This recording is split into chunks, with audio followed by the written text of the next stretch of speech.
की गहराइयों से बहुत शुक्रिया। आप सब लोग आज महाराजा सूरजमल जी की प्रतिमा को लोकार्पण करने के लिए, अपना योगदान देने के लिए आए हैं। करना ना उसमें, कर दो ना। नहीं भाई साहब आप करिए। आज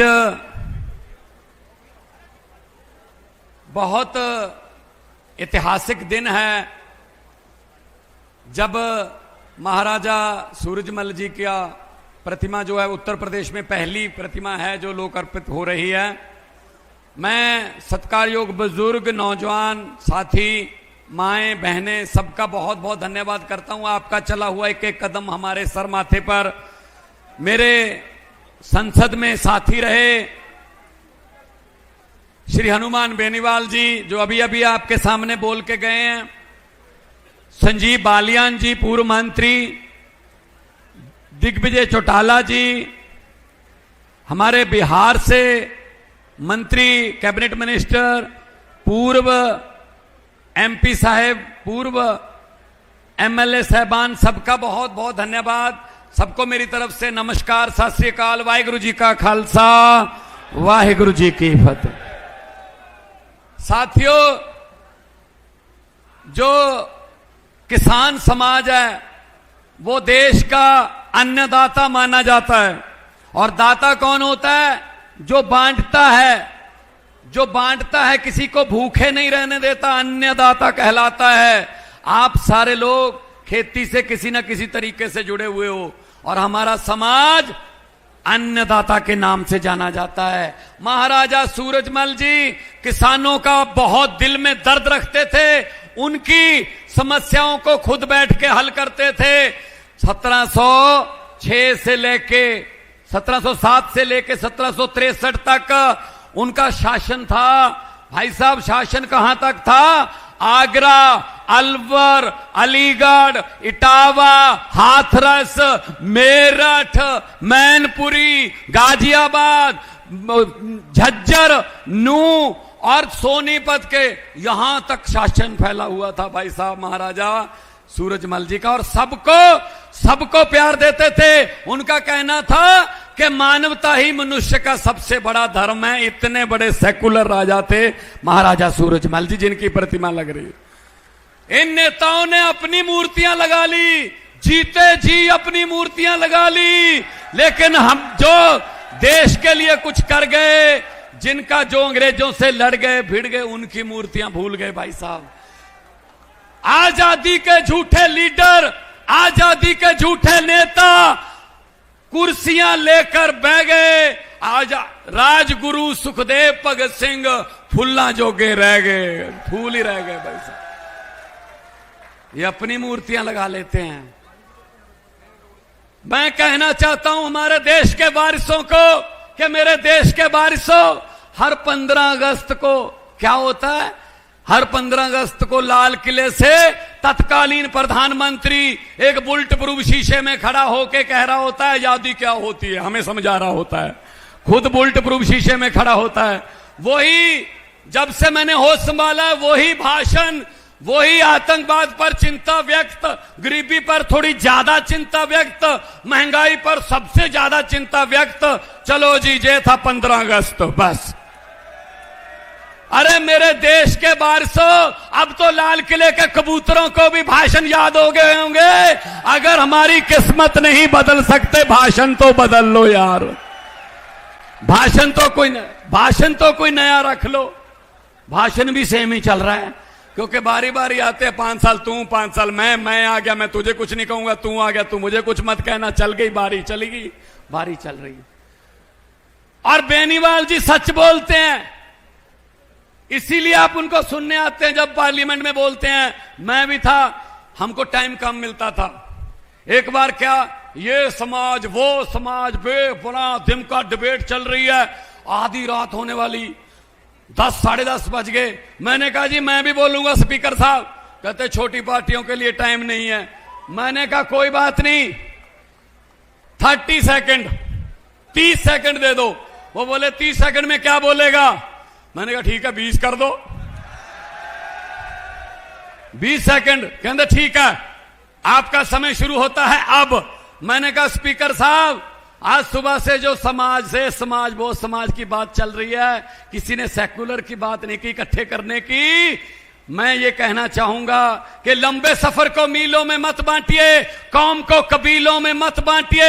एक बहता दरिया है मेरा भारत देश, इसको नदियों और झीलों में मत बांटिए।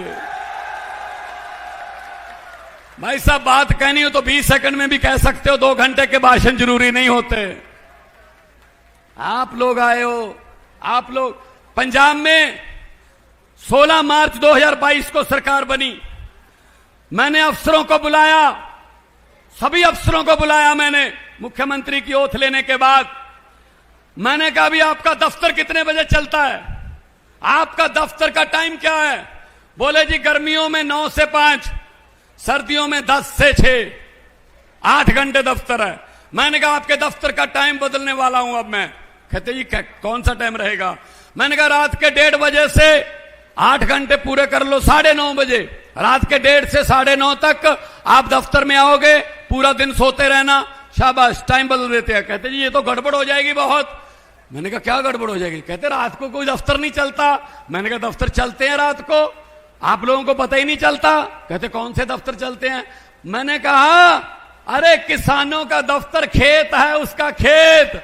अरे 1:30 बजे बिजली देते हो, फिर 2 बजे, फिर चली गई 3 बजे। अरे उसका दफ्तर रात को 1:30 बजे चलता नहीं है क्या? खाना नहीं खाते वो, फिर भी अन्न उगाता है। मैंने कहा जा तो अपना दफ्तर का टाइम 1:30 बजे कर लो, वरना किसानों का, जाट समाज का भी टाइम जो है वो अपने दफ्तर वाला करो। 9 बजे से लेकर शाम के 5 बजे तक बिजली देंगे।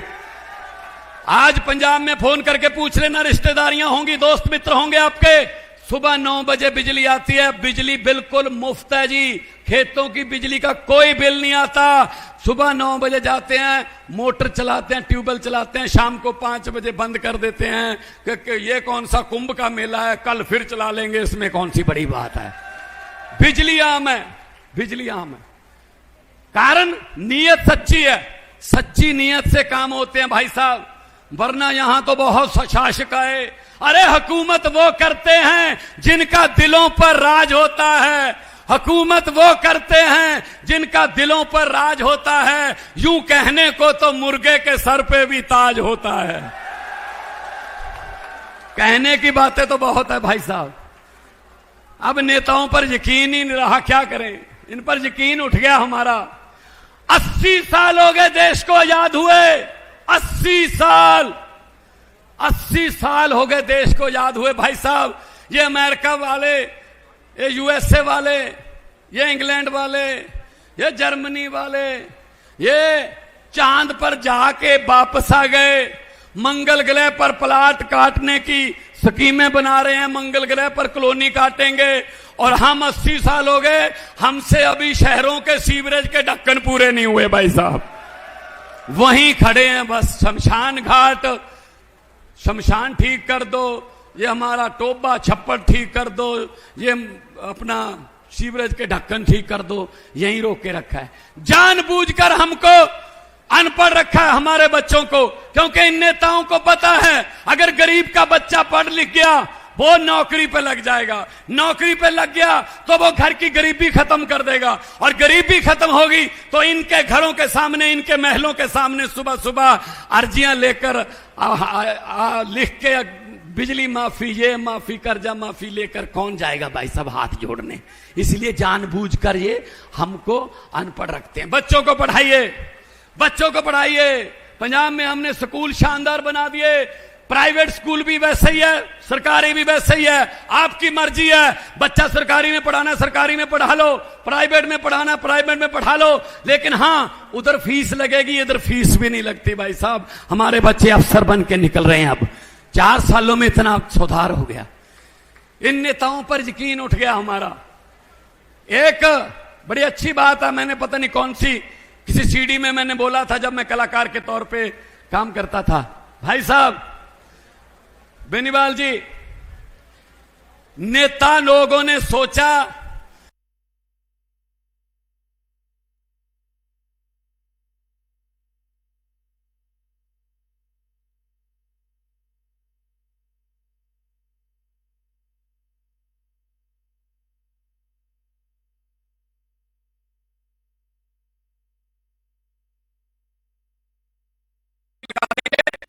बस में बैठकर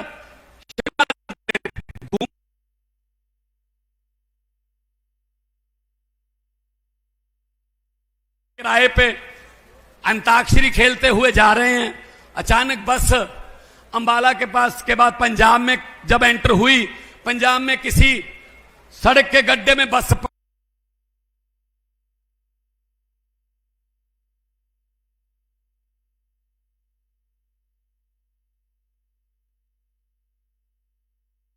निकल गई थी, इस पॉइंट तक पहुंची नहीं, बीच में ही है, तो उन्होंने ढूंढ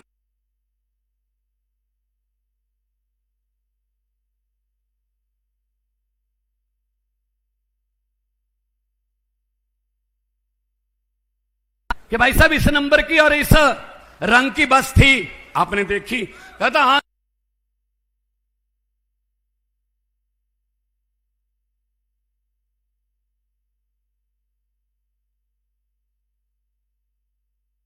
रहे थे अभी 25-20 चिल्ला रहे थे कि हम अभी जिंदा हैं, हमें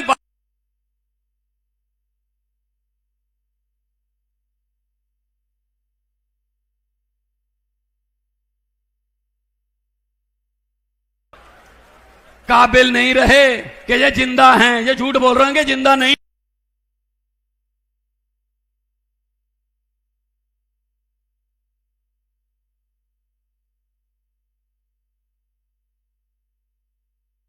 गांव वालों को बहुत धन्यवाद करता हूं मैं, और बालियान साहब का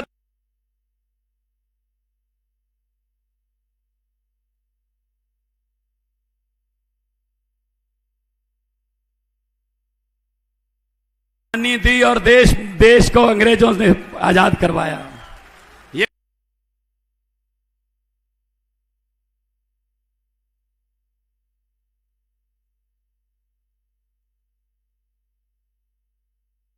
साहब क्या बताएं, क्या बताएं।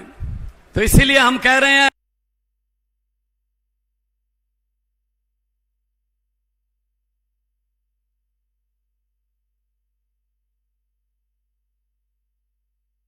ऑर्डर देता है, तेल इससे खरीदो, तेल इससे खरीदो, बनना था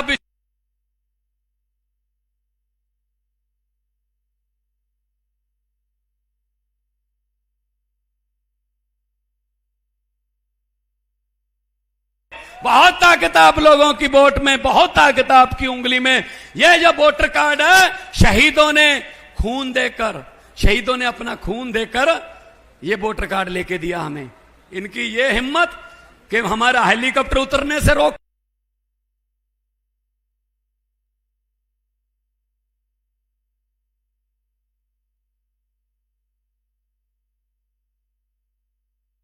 पत्ते नहीं जो शाख से टूट के गिर जाएंगे, आंधियों को कह दो।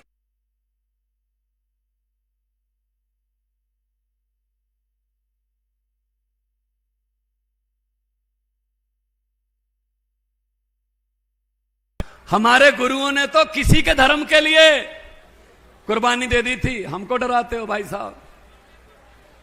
महाराजा सूरजमल जी ने दूसरों के धर्म के बने हुए स्मारकों को भी अच्छे से रखा था। ये नाम बदल देते हैं, ये बिल्डिंग ही बदल देते हैं। भाई साहब क्या करें, देश को आज बेरोजगारी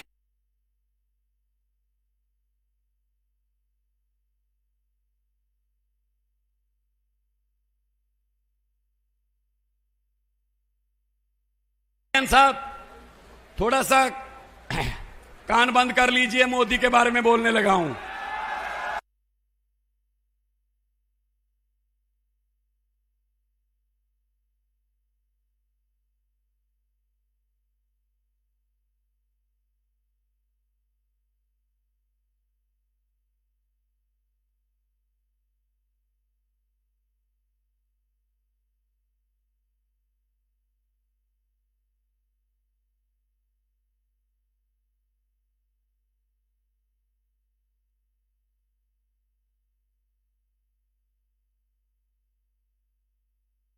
आता है, कर लो बात भाई साहब, क्या करें, चल रहा है बस, क्या करें, देश की किस्मत है, चल रहा है। पता नहीं कौन कौन से देशों में गए हैं भाई साहब। हमने भी भूगोल पढ़ा है, हमने भी ज्योग्राफी पढ़ी हुई है, वो देश ही नहीं सुने कभी। ककनेशिया, पकलेशिया, पपुआ गुनुआ, टकुआ टकुआ। अरे यार कहां जा रहे हो भाई, हमें तो बता दो कहां जा रहे हो। विदेश नीति पूछने का हमें भी अख्या, राज्य के मुख्यमंत्री हैं हम भी, हमें तो बता दो। कुछ बंदे वहां दोस्त मित्र होंगे तो आपको मिलके कोई काम वाम करवा लेंगे। ना जी, आज टकुआ पपुआ, आज पपुआ गिनुआ, और वहां का राष्ट्रीय अवार्ड मिल गया है। अच्छा जी, राष्ट्रीय अवार्ड मिल गया। वहां की आबादी कितनी है? कहते 9500। मैंने कहा इतने लोग तो हमारे यहां जेसीबी चल रही हो उसको देखने के लिए खड़े हो जाते हैं। वो जहां 140 करोड़ रहते हैं वहां रहो, जहां 140 करोड़ रहते हैं वहां रहो। 9500 से बात नहीं बनेगी मोदी जी, 9500 से बात नहीं बनेगी। सच्ची है ना? हाथ खड़े करके ताली बजा के बता दो, सारे हौसला बना दो। इनके कच्चे चिट्ठे पड़े हैं हमारे पास, मैं और बेनीवाल नहीं डरते इनसे।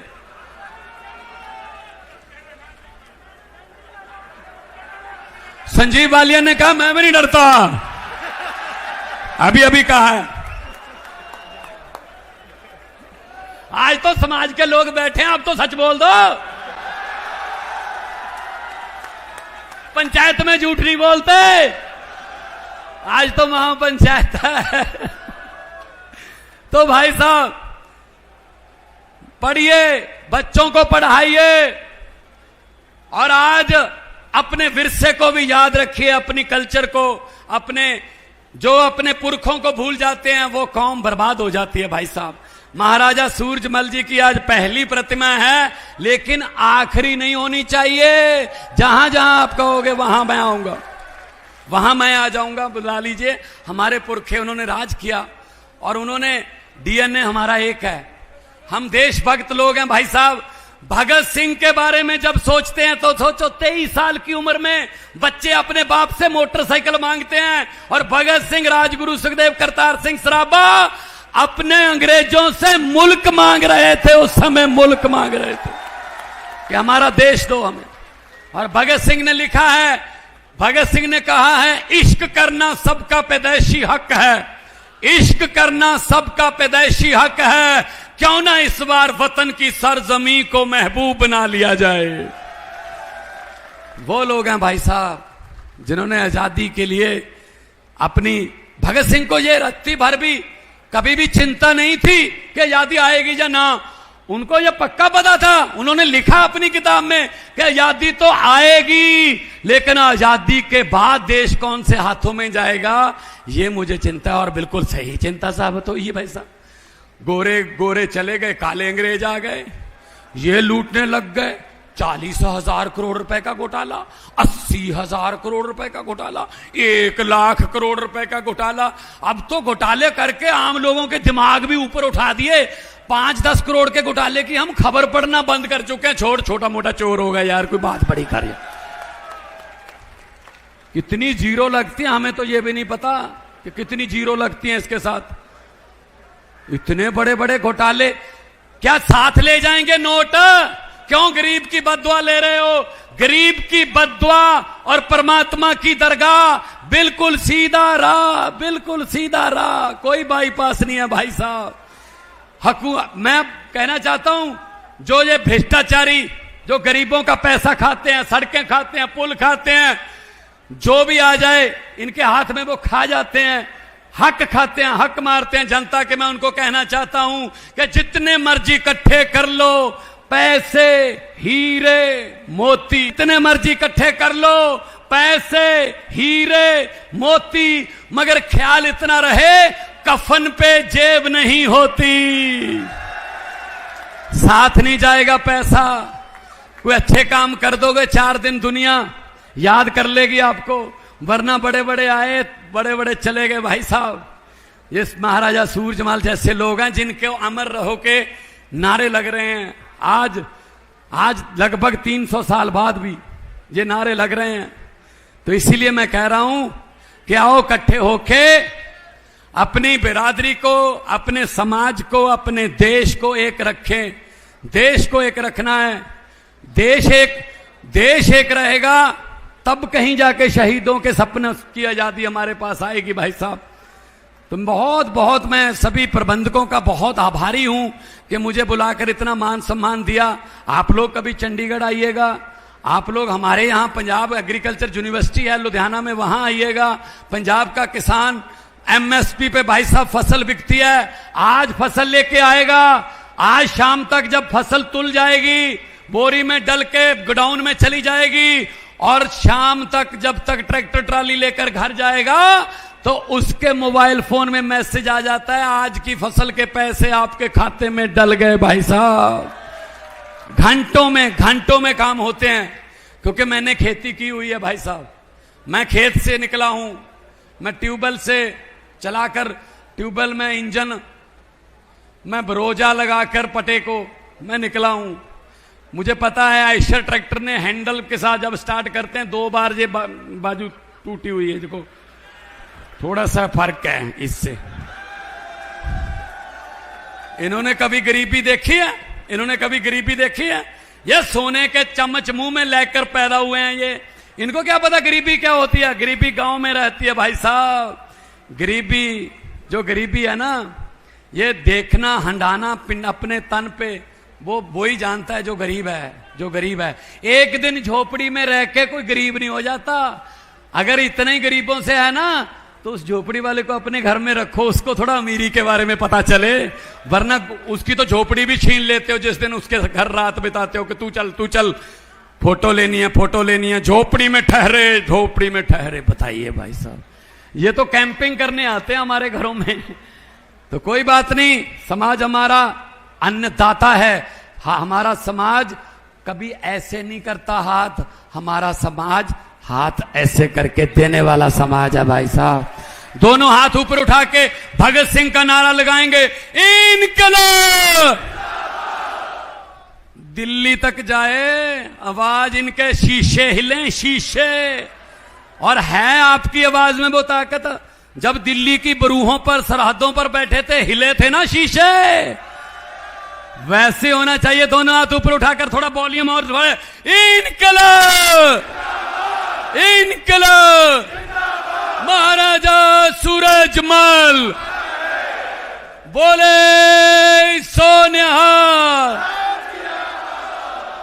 लोगों को अक्सर कहते सुना है जिंदा रहे तो फिर मिलेंगे, लेकिन इस पंजाबी दिल ने कहा है मिलते रहे तो जिंदा रहेंगे। बहुत बहुत धन्यवाद, बहुत बहुत मेहरबान साथियों।